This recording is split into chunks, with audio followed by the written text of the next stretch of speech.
இலங்கையிடம் வந்து ரொம்ப கருணை காட்டுது.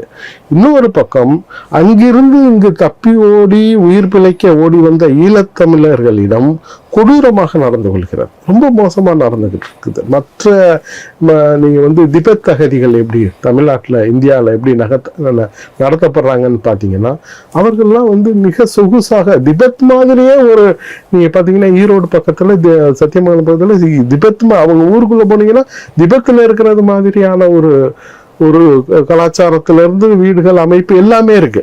ஆனா ஈழத்தமிழர்களுடைய முகாம்களுக்குள்ள போய் பாருங்க, ஒரு மிக மோசமான வாழ்விடம் எப்படி இருக்கணும்னா அது மாதிரி இருக்கும். அந்த எந்த முகாமை நீங்க எடுத்துக்கிறீங்க, அவ்வளவு மோசமான மக்கள், ரொம்ப நெருக்கமா.